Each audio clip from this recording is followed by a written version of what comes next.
Wardha effect ప్రకాశం జిల్లా పైన కొద్దిగా పడింది. కొత్తపట్నం బీచ్ లో కొద్దిపాటి వర్షం పడింది. భారీగా ఈదురుగాలులు వీస్తున్నాయి. ఇవాళ రాత్రికి మోస్తరు నుంచి భారీ వర్షాలు పడే అవకాశం ఉన్నట్టు వాతావరణ శాఖ సూచనలతో అధికారులు అప్రమత్తమయ్యారు. బాధితులను పునరావాస కేంద్రాలకు తరలిస్తున్నారు. ప్రకాశం జిల్లాలో పరిస్థితిని మా ప్రతినిధి వెంకట్ అందిస్తారు. ముప్పు ప్రకాశం జిల్లాకి తప్పినప్పటికీ సముద్రంలో అలల ఉధృతి మాత్రం ఇంకా తగ్గలేదు. గంటకి కూడా తీర ప్రాంతానికి చొచ్చుకొని సముద్రం భూభాగంలోకి వస్తున్న పరిస్థితి కనబడతా ఉంది. ప్రస్తుతం మనం ఒంగోలుకి సమీపంలోని బీచ్ లో ఉన్నాం. ఇక్కడ ప్రస్తుతం మనం విజువల్స్ లో చూడొచ్చు, పూర్తి స్థాయిలో సముద్రం ముందుకు రావడంతో కోతకు గురవుతున్న నేల మట్టాన్ని ప్రస్తుతం మనం విజువల్స్ లో చూస్తా ఉన్నాం.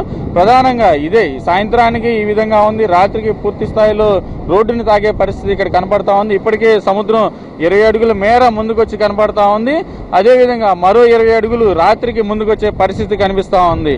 ఎప్పటికప్పుడు సముద్రం భూభాగంలోకి చొచ్చుకొని రావడంతో స్థానికంగా ఉన్న మత్స్యకార గ్రామాల్లో కూడా కొంత ఆందోళన వ్యక్తం అవుతా ఉంది.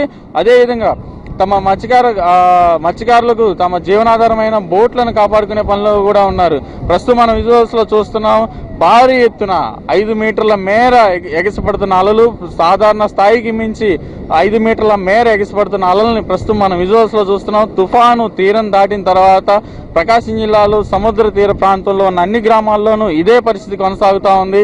అయితే జిల్లాలో ఇప్పటివరకు వర్షపాతం మాత్రం నమోదు కాలేదు. దీంతో రాత్రికి వర్షపాతం నమోదవుతుందని కూడా కొంత అంచనాలు వేస్తున్నారు. అయితే సముద్రం అల్లకల్లోలంగా ఉండటంతో స్థానిక మత్స్యకార గ్రామాల్లో కొంత భయాందోళన నెలకొంది.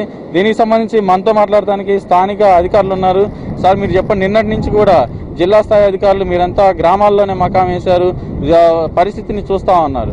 అయితే సముద్రం ఎప్పటికప్పుడు తుఫాను తీరం దాటిన తర్వాత కూడా ఇంకా ముందుకు చొచ్చుకొని వస్తా ఉంది. రాత్రికి ఏమన్నా వర్షం కురిసే అవకాశం ఉందా? సో గత 2 రోజుల నుంచి మనకి ఒంగోలులో కూడా ఎఫెక్ట్ ఉంటుందనే ఉద్దేశంతో అన్ని చర్యలు కూడా తీసుకోవడం జరిగింది. ఈరోజు సముద్రం కొంచెం అల్లకల్లోలంగా ఉండడం వాస్తవం. ఇప్పటివరకు అయితే కొత్తపట్నం ఈ ప్రాంతాల్లో అంతగా వర్షం ఇప్పటివరకు పడలేదు.